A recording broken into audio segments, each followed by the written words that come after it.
Shri astrology ఈరోజు రాశి ఫలాల్లో తులారాశి వారికి గోచర రీతిగా శుభ అశుభ ఫలితాలు పూర్తిగా వివరించబడను. ఈరోజు శుభదినం సూర్య ఉదయమే, గురువారం దినం. శక్తివంతమైన ఈ గురువారం చంద్రుడే కుజుడితో కలిసి 11వ స్థానంలో పుష్యమి నక్షత్రంలో సంచారం చేస్తున్నారు. కొద్దిగా నిరాశ కలిగి కొంచెం పనుల్లో కొంచెం వేగం తగ్గుతుంది, కానీ మీరు దాని గురించి దిగులు చెందాల్సిన అవసరం లేదు. ఈరోజు షష్ఠి తిథి, సుబ్రహ్మణ్యేశ్వర స్వామిని దైవ దర్శనం చేసుకొని అలాగే గురువుకు సంబంధించిన దక్షిణామూర్తి గుడికి వెళ్ళి దైవ దర్శనం చేసుకుంటే అతి శక్తివంతమైన కొన్ని అడ్డంకులు, మానసిక ఒత్తిళ్ళు, ఆరోగ్య రీతిగా ఇబ్బందులు దాన్ని అధిగమించవచ్చు. ధన సంపాద విషయంలో మనం ఈరోజు మనకు సంబంధించిన బకాయిలు చెల్లించే రోజుగా చివరి రోజుగా ఉండొచ్చు. చాలా మదలం పడుతూ మానసిక ఒత్తిడితో కలిగి ఇబ్బందులు పడుతూ ఉంటారు, కానీ చివరి నిమిషంలో మీ విజయం మీకు ఏదో ఒక రూపంలో డబ్బు రావడం వల్ల ఆ డబ్బుల్ని పూర్తిగా మీరు తొలగించుకునే అవకాశం కూడా ఉంటుంది. అందువల్ల తులారాశి వారికి ఎందుకు ఇంత శక్తివంతంగా అన్ని శుభగ్రహాల అనుగ్రహం ఉన్నా కుజుడితో చంద్రుడు ఎప్పుడు కలియకూడదు. అలాగే 4వ ఇంటిని చంద్రుడు చల్లగా మన ఇంటిపైన ఎటువంటి ఇబ్బందులు జరగకుండా, మానసిక ఒత్తిడి లేకుండా, నిరదృష్టి లేకుండా కాపాడుతూ, కుటుంబంలో కొన్ని అవసరాలు కావలసిన కొన్ని పనులు జరగకపోయినా అది జరిగించేలాగా సంపూర్ణంగా బలాన్ని ఇస్తాడు చంద్రుడు. అలాగే కుజుడు కూడా ఆ 4వ ఇంటి చూపు పైన పడడం వల్ల కొన్ని అనర్థాలు, అనుకోని అనర్థాలు, మానసిక ఒత్తిడి, ఎప్పుడో జరిగిన ఒక సంఘటన మనల్ని ప్రశ్నించే సమయంగా రావడానికి కూడా అవకాశం ఉంటుంది. కానీ దిగులు చెందద్దండి, భయపడకండి. కొద్దిగా దూకుడుగా ఏ మాటలు మాట్లాడుకోకుండా కొంచెం సానుకూలంగా వెళ్ళి ఆ పరిష్కారం చేసుకోగలిగితే చాలా వరకు మెరుగైన ఫలితం అనేది కనబడుతుంది. ఎందుకు ఇలాంటి ఉద్రేకతమైన కొన్ని విషయాలు జరుగుతాయి అంటే, ఎప్పుడు చంద్రుడు చాలా మనోకారకుడు, మనసు కారకుడు, చాలా సున్నితమైన వ్యక్తి. ఆయన ఎప్పుడు చల్లటి చూపులతో ఎక్కువగా మనకు రాశికి సంబంధించిన విషయాల్లో అత్యధిక శుభ శాతం పెంచడానికే ప్రయత్నిస్తుంటాడు. కానీ ఆయనకే అశుభ స్థానం ఆయన సొంత ఇంట్లో ఉన్న శుభగ్రహాలు కలియక లేక అశుభగ్రహాలతో కలిసి ఉన్నప్పుడు, అంటే ఆయన కూడా శుభగ్రహమే కానీ అక్కడ నీచ స్థానం పొందుతూ ఉండడం వల్ల కొంచెం నెగిటివ్ ఉంటుంది. ఎందుకంటే వేగం అనేది ఉంటుంది కదా, అందువల్ల ఒక్కరి ద్వారా వచ్చే సమస్య 2-3 ద్వారా కూడా రావచ్చు.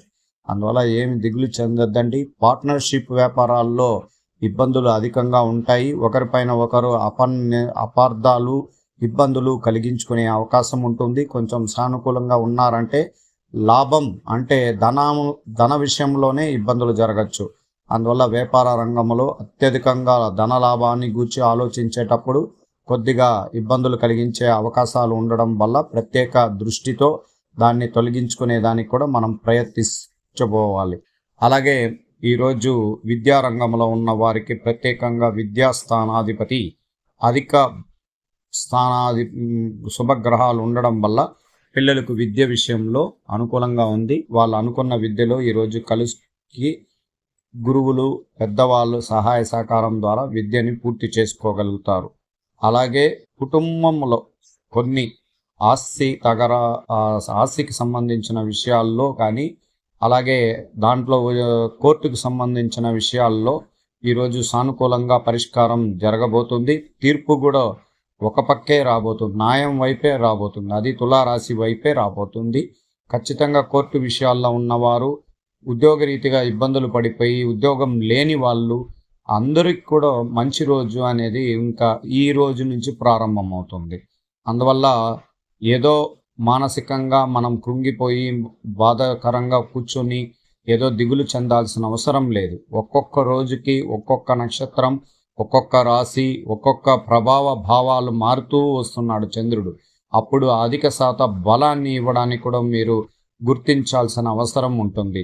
ఈరోజు ఐటీ రంగంలో ఉన్న వారికి ప్రత్యేకంగా శుభకరమైన స్థానాల్లో శుభగ్రహాలు అనుకూలంగా ఉన్నా మీ పైన ఉన్న కొద్దిగా పై అధికారి హెచ్ఆర్ కానీ ఇంక ఎవరన్నా కానీ కొద్దిగా మన పైన నిఘా వర్గం పెట్టి కొన్ని అవకతవకలు, కొన్ని విషయాల గురించి ఎక్కువ ప్రశ్నలు అడగడానికి కూడా అవకాశాలు ఉంటాయి.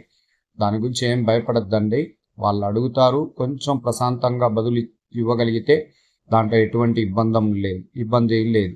అలాగే ఐటీ రంగం గురించి ఎక్కువగా ఉద్యోగ ప్రయత్నాలు చేస్తున్న నిరుద్యోగులకి ఉద్యోగంలో విజయ పదం నడిపించబోతున్నారు. ఇంటర్వ్యూలో కొంచెం సానుకూలంగా తడబడకుండా కొంచెం జాగ్రత్తగా అడుగులు వేయండి. మీకు ఖచ్చితంగా ఈరోజు చేసిన ఇంటర్వ్యూల ద్వారా చాలామందికి రాబోయే 2-3 రోజుల్లో వాళ్ళకు కాల్ లెటర్స్ అనేది రావడం కూడా జరగబోతుంది. గవర్నమెంట్ ఉద్యోగస్తులకి ప్రత్యేకంగా శుభకరమైన స్థానాల్లో శుభగ్రహాలు బలంగా ఉన్నా ఉద్యోగ రీతిగా కొన్ని సమస్యలు అధిగమించాల్సి వస్తుంది. పై అధికారులు మనల్ని ఇబ్బందులు కలిగించే సూచనలు ఇవ్వడానికి అవకాశం ఉంటుంది. అందువల్ల చుట్టూ ఉన్న వారితో అత్యంత జాగ్రత్తగా ఉండడం చాలా అవసరం. ఈరోజు స్త్రీలకు ప్రత్యేకంగా శుభకరమైన స్థానాల్లో శుభగ్రహాలు అనుకూలంగా ఉంది. కుటుంబపరమైన విషయంలోనే శ్రద్ధ ఎక్కువ తీసుకోవాలి. ఆరోగ్య విషయాల్లో మెరుగుపడాలి అంటే దైవ అనుగ్రహ పూజలు చేయించుకోవడం, సుబ్రహ్మణ్యేశ్వర స్వామిని నిత్య పూజలు చేయించుకోవడం వల్ల మంచి ఫలితం అనేది మీకు ఉంటుంది. మీ కుటుంబపరమైన విషయాల్లో ఎదుగుదల విషయాలప్పుడే మీకు నిరాశ కలిగించే కొన్ని వార్తలు కలుగుతుంటాయి. దానివల్ల మనసులో బాధలు ఉంటాయి. త్వరగా మీరు కోరుకునే అవకాశం ఇంకా రాబోయే రోజుల్లో ఉంటాయి. అందువల్ల మీరు చేసే వ్యాపార రంగంలో, స్త్రీలు చేసే వ్యాపార రంగంలో చిన్న వ్యాపారం నుంచి పెద్ద వ్యాపారం వరకు చాలా తెలివిగా మీరు చేయగలుగుతారు. ధనలాభాన్ని ఎదురు చూస్తారు. దాన్ని ఖచ్చితంగా రావడానికి కూడా అవకాశం ఉంటుంది. అలాగే మీరు సంపూర్ణంగా ఈరోజు ఉద్యోగ రీతిగా పనిచేస్తున్న వారు కూడా చాలా సులభంగా శుభకరంగా ఉండగలడానికి అవకాశం ఉంటుంది. ఈరోజు ఒక ప్రత్యేకమైన ఈ తులారాశి వారికి ఉద్రేకం లేక మానసికంగా ఒత్తిడి లేకుండా దైవానుగ్రహ పూజలు, గెట్ టుగెదర్ ప్రోగ్రాములు, వీలైనంత వరకు కొత్త పరిచయాలు, స్నేహితులతో మనసు విప్పి మాట్లాడుకోవడం, కుటుంబ సభ్యులతో ఏకాభిప్రాయంగా ఉండి వాళ్ళ సహాయ సహకారాలు అందించేదానికి ప్రయత్నించండి. ఈరోజు గోచార రీతిగా శుభశాతం మంచి నక్షత్రంలో ఉన్న కుజుడు చంద్రుడు కలయిక ఉండడం వల్ల ఇంట్లో కొన్ని సమస్యలు వీధికి రావడానికి అవకాశం ఉంటుంది. అలాగే ఎప్పుడో చేసుకున్న కొన్ని తప్పిదోవదలు విషయాలు కూడా బయటపడడానికి అవకాశం ఉంటుంది. కానీ అత్యంత జాగ్రత్తగా ఈరోజు మనం ప్రశాంత వాతావరణంగా ఆ 24 గంటల సేపు కొంచెం నవ్వు ముఖంతో సంతోషంగా ప్రశాంతంగా ఉండడానికి ప్రయత్నిస్తాం.